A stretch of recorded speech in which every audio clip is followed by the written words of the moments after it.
Judas Thaddeus was born in Galilee, surrounded by dry mountains, dusty fields, and the distant noise of animals at the markets. It was a difficult time when survival was already a victory. The son of James, he grew up in a culture marked by tradition, where every gesture carried the weight of faith and the wait for a Messiah. He was not a prince, nor a priest, nor someone the books would make a point of remembering. He was just another ordinary man trying to find his place in the world. But fate, as it often does with the unlikely, was already moving the pieces.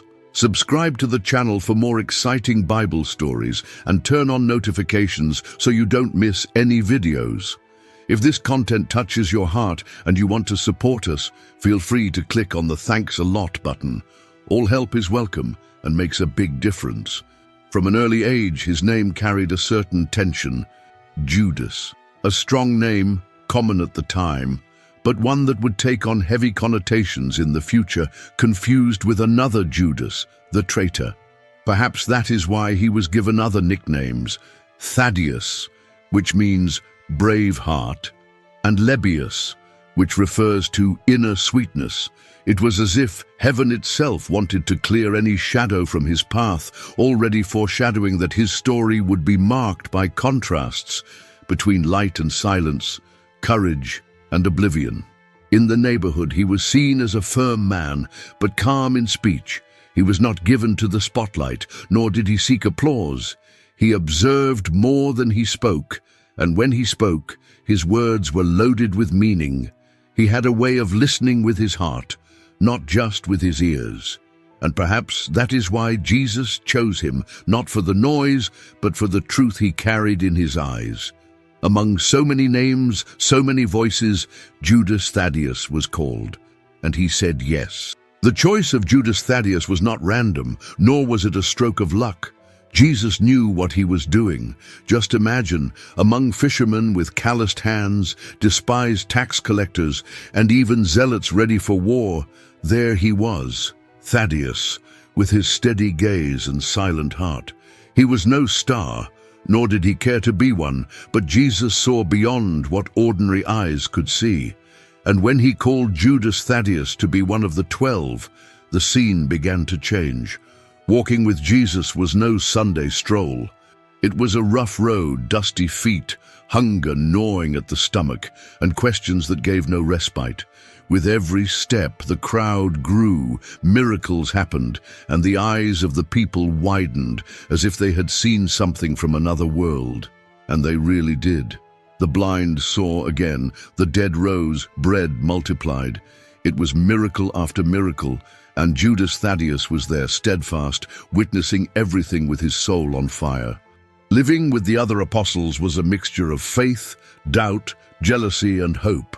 Each had his own way, his own story, his own wounds. But they were all clinging to Jesus like bees to honey. And in the midst of that diverse group, Judas Thaddeus fit in like a piece that no one expected, but made perfect sense. He wasn't the most talkative or the most daring, but he had a presence that carried weight. A kind of silence that speaks louder than beautiful speeches. It was in this intense coexistence that his heart began to truly change. It was no longer just traditional faith. It was faith lived in the flesh, in sweat, in everyday life. He was seeing with his own eyes what the people only heard from afar. And that lit a flame in him that was difficult to extinguish, because when you walk side by side with someone like Jesus, nothing is the same. And it was in this atmosphere that on a memorable night, Thaddeus opened his mouth and asked a question that revealed what was going on inside. That night, the atmosphere was different. The wind blew softly, as if whispering secrets. It was the Last Supper, and the table was surrounded by tension, mystery, and glances that tried to understand what was to come. Jesus spoke strange things, of betrayal, of farewell, of a future that no one there could quite imagine. The apostles looked at each other uneasy, as if each word were a weight in the air, and that was when Judas Iscariot, who had been silent until then, spoke up. "Lord, Why are you going to reveal yourself to us and not to the world?" The question came like a bolt of lightning in the silence. It was not provocation, nor was it a poisonous doubt. It was thirst. It was him saying, without saying, that he did not understand why something so great would be revealed only to a small group, when the whole world was out there, groping in the dark. What he really wanted was justice, clarity, something that would break through the clouds and lay everything bare. He wanted the sky to tear open and everyone to see what he was seeing. Jesus responded with that calmness that made time stand still. He spoke of love, of obedience, of how those who love him keep his words, and how the Father and he would make their home in that kind of heart. It was both an answer and an invitation. It was as if he were saying, "It's not about showing it outside, it's about lighting it up inside." Thaddeus listened in silence, but inside something changed. It kept hammering in his mind like an insistent drum. Perhaps he did not yet understand everything, but he felt that this answer carried more than words. It carried a mission. After that supper, nothing was the same. What happened in the following hours was as quick as it was brutal. Arrest, trial, crucifixion. Death came like thunder in the middle of the night. And when Jesus' body was taken down from the cross, what remained in the apostles was emptiness, but also a promise. And it was that promise that days later would completely transform Judas Thaddeus. The days that followed Jesus' death were like mourning in slow motion. The world seemed faded, soundless, meaningless. Judas Thaddeus, like the others, remained in hiding, his heart squeezed between fear and sadness. The memory of Jesus' words beat strongly in his mind, as if each phrase had taken on new weight now that the Master was no longer physically there. His question at the Last Supper came back with force. Why not the world? And now the answer seemed even more mysterious. But then it happened. On the morning when the women ran saying that the tomb was empty, something trembled inside. Thaddeus didn't know if it was hope or confusion. He only knew that it couldn't be a lie. When Jesus appeared again, alive, real, with the marks still on his hands, there was no room for doubt. Death had lost. The impossible had happened right before their eyes, and it was at that moment that Judas Thaddeus began to change. He was no longer just the disciple who walked behind. Now he carried a truth that the world needed to hear. Doubt turned into fire.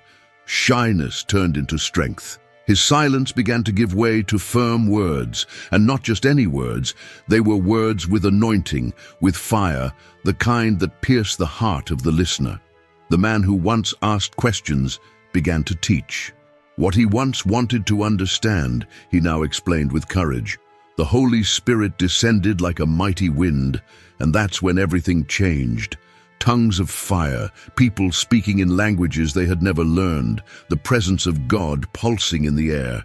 Judas Thaddeus, overcome by this force, understood once and for all that the message was not just for the 12, it was for everyone, and that he could not stand still, because the call was now different, to go out, to walk, to proclaim.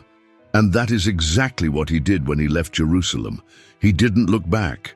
Judas Thaddeus left Jerusalem with his feet on the road and his heart on a mission. His faith no longer fit inside him. It needed to flow out to the corners of the world. He went with Simon the Zealot, a very different traveling companion. One was quieter, the other seethed with long-standing rebellion against the Roman Empire. But together, they complemented each other. The strength of one pushed the other forward. And so they set out, without a map, without guarantees, only with the certainty that they needed to carry that message forward. They passed through Mesopotamia, where there were many gods and faith was a business. Then they arrived in Syria, where the people listened to them with suspicion, but also with thirst. It wasn't easy. There were nights without shelter, persecution, hunger, threats. But wherever they went, they left something different in the air. A word that healed, a touch that calmed, a miracle that no one could explain. It was as if the sky opened a crack every time they spoke of Jesus. They had no temple, but wherever they set foot, God's presence took over. A humble house became a church. A sick person healed became a witness. A broken heart became an instrument. And Judas Thaddeus preached as one who knew that time was short. He did not speak beautifully, he spoke with truth. And that truth pierced people's defenses like a well-aimed arrow. The stories began to spread. They said that this man made the impossible happen, that even those whom no one believed in anymore came back to life. Inside, his fame grew, and with it, the discomfort of the powerful. The pagan priests, full of pride and fear, began to worry, because that faith, simple and strong, was gaining too much ground. And it was there, in the heart of Persia, that the eyes of darkness began to turn to him. The atmosphere in Persia was heavy. You couldn't see it on the streets, but you could feel it in the air, like a wind standing still before a storm. Judas Thaddeus and Simon had arrived in a land where altars multiplied and lies were dressed as divinity. The gods there had names, statues, priests, and even threats ready for anyone who dared to question them. And it was in this setting that the two began to preach even more boldly. It didn't take long for them to attract attention. First came the curious, then the suspicious, and soon the sick, the afflicted, the hungry for something they couldn't even name. Healings began to happen. People who couldn't walk got up. People who couldn't see began to see. And most impressive of all, people who didn't believe in anything began to believe. It was as if their presence had broken an ancient spell in the place. And that, of course, bothered them. The priests of the local goddess began to lose devotees. And with them, they lost power, money, and influence. Envy grew. Fear turned to hatred, and so they devised a plan. They brought the apostles before the king of the region, a man surrounded by pomp but empty inside. They tried to convince the king that these two men were causing confusion, destroying traditional faith and threatening order. But the king, who had been sick for years with an illness that no one could cure, heard what no one expected. Judas Thaddeus, calm, offering him healing in the name of Jesus. And when the miracle happened there, before everyone, the king stood up, healthy, renewed. It was like lightning cutting through the sky, a miracle that defied all the stone gods. The people exploded with joy, but the pagan priests, they boiled with rage, and while the people applauded, they plotted. Because where the light shines brightly, the shadows also move. And in that same land where life sprouted, the death sentence began to be prepared in silence. It was dawn. The city was still asleep when armed men knocked on the door. No time to escape, no chance to react. Judas, Thaddeus, and Simon were dragged through the stone streets, chained like criminals, but with the steady gaze of those who had long since surrendered their lives. No cries, no despair. Only the dry sound of chains dragging on the ground and the hurried footsteps of the guards. Anyone who saw that scene would have sworn that they were taking away two dangerous enemies, when in fact they were taking away two men of peace. The trial was quick, false, done in a hurry to avoid confusion with the people who were beginning to admire the apostles. The accusations were full of hatred, witchcraft, treason, disrespect for the ancient gods. No one wanted to hear a defense. The decision had already been made before the first word was spoken. They took the two men outside the city. The place chosen was dry and isolated, where screams were lost in the wind. Simon was the first. He was tied up, beaten, and finally killed, as if he were nothing. When Judas Thaddeus's turn came, the silence was heavy. He looked around, the grey sky, the cracked earth, the cold faces of his executioners. And there, facing death, the man who had once asked a question in a low voice at the Last Supper now faced the end with the same courage he had shown in his preaching. The weapon used against him varies in the accounts. Some say he was stoned. Others speak of a heavy club, perhaps even an axe. But what really matters is that he did not back down. Each blow was as if it struck his body, but did not touch his faith. The pain came, yes, strong, raw, relentless. But it could not extinguish the light that shone from this man, for as his body fell, his legacy began to spread, invisible, silent, like seeds scattered in the wind. And these seeds, in time, would blossom in the most unlikely places. Time passed. Empires changed, kings fell, cities rose and disappeared into dust. But the name of Judas Tadeu remained. It remained like an echo in the mountains, like a whisper in the prayers of those who had nowhere else to turn. No one could explain exactly how, but where there was despair, there he was. And that is how his fame was born, the saint of impossible causes. People began to talk about him with hope in their eyes. People with no way out, empty-handed and on their knees, called out to Judas Thaddeus as one calls out to an old friend. Stories sprang up everywhere, unexpected healings. Doors opened where there had only been walls, peace in homes marked by screams and silence. And in each testimony, one detail was repeated. It was always at the last minute when all seemed lost. That was when his name appeared. The image of the apostle began to circulate in simple pictures, worn medals, and makeshift altars in the corners of homes. And there he was, with a look of someone who understands pain, carrying the image of Jesus on his chest, as if to say, I know what I believe in, even when everything seems to be falling apart. His hands were outstretched, not like those of a distant king, but like those of someone ready to lift up those who have fallen. No one saw Judas Thaddeus as that forgotten apostle of the Gospels anymore. Now he was remembered every day, in quiet, tearful, hopeful voices. It was as if his silence had finally gained a sound, the sound of the faith of others. And that sound spread, crossed oceans, found refuge in crowded churches and lonely rooms. And even his body, which once fell on foreign soil, found a sacred place, because people wanted to be close, they wanted to touch, they wanted to feel that the story was not over.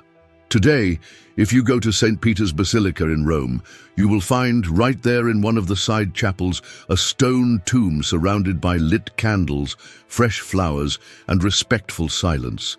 This is where the remains of Judas Thaddeus are believed to rest, next to Simon, his companion in mission and martyrdom. Two brothers in arms, now side by side in eternity. The cold stone of the tomb does not say much, but those who come close feel something different. Some say that the air changes, that their hearts tighten, that their faith grows heavier there. The truth is that distance and time do not matter. Judas Thaddeus has become a trail, a path that people follow when all else fails. It is not uncommon to see someone going to that tomb with a letter in their hands, written in ink or tears, folded carefully, almost as if they were handing over their own heart. It is there that people ask for the impossible, with the courage of those who believe that even the improbable has a solution. But it is not only in Rome. His name has crossed continents. It is in the novenas of simple churches in the countryside, in the candles that flicker in chapels hidden in big cities, in murals filled with anonymous expressions of gratitude. People who do not appear in any book, but carry an unshakable faith in their hearts because they have experienced firsthand the miracle that no one expected. And in each of these faces, Judas Thaddeus lives again, like a friend who never abandons you, like a bridge between despair and hope. And even with all this affection, with all this devotion, there is one detail that many do not know, because before becoming a symbol, before being called a saint, Judas Thaddeus left a written message, a short letter, forgotten by many, but sharp as a sword.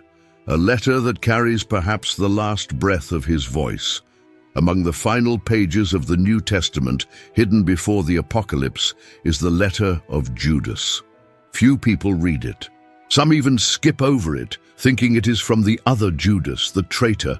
But there in a few lines is the essence of a man who lived in silence and died screaming at his own life. Judas Thaddeus wrote bluntly, like someone who knows that time is short and the warning must be given. He doesn't waste time with flourishes. He gets straight to the point. He denounces false teachers, people who twist faith to their advantage, who use God's name as a mask. He speaks of judgment, struggle, vigilance, but he also speaks of mercy, of compassion for those who have fallen, of patience with those who doubt. The letter is a mixture of thunder and embrace, harsh when it needs to be, but full of hope for those who still believe. In every word, you can feel the weight of someone who has seen a lot, of someone who has walked miles, seen miracles, buried friends, faced death head-on. Judas Thaddeus did not write to be admired. He wrote to wake people up, like someone who shakes a friend in the middle of the night because the house is on fire. And yet he ends with an almost poetic tone, exalting the one who is able to keep us from stumbling. A closing of trust, even after so many warnings. It is as if that letter were his last step on this earth, the last push for those who remained, a seed planted on paper, ready to sprout in those who read with an open heart. This is the letter of Judas, or Epistle of Judas, and perhaps by understanding this letter, we will finally be able to see what his life meant all along. Because the story of Judas Thaddeus does not end in martyrdom nor in popular devotion. It lives on, in the impossible that becomes possible, in sincere questions, in silent walks. Judas Thaddeus did not want fame. He did not seek prominence. He was one of those who chose the most difficult path, to serve without expecting applause. His story does not shine in the Gospels like that of Peter or John, but it shines in the dark, exactly where most people get lost. He was the friend of the forgotten, the apostle of those at the back of the line, the man who carried his faith in his heart and not in his mouth. And that is why so many identify with him to this day. The great lesson that Judas Thaddeus leaves us is not about spectacular miracles or grandiose visions. It is about constancy. It is about staying strong even when no one is watching, about trusting when everything seems wrong. He showed that you don't have to understand everything to be faithful. Sometimes the most sincere question is the first step toward a calling, and that doubt, when born of faith, can be the beginning of something transformative.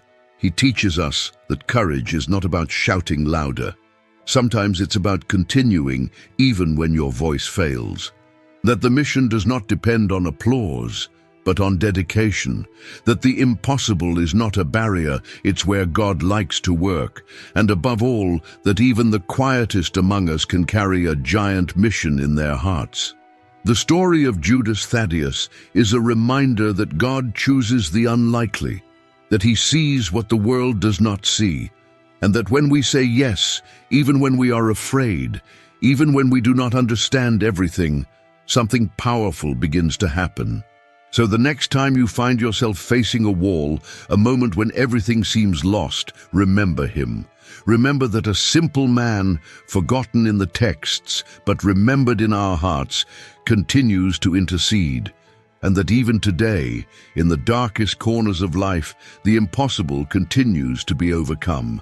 If you like the story of Judas Thaddeus and want to continue following other stories of faith and overcoming, be sure to like this video and share it with those you love. And of course, subscribe to the channel so you don't miss any new content. Together, we will explore more powerful lessons from the Bible.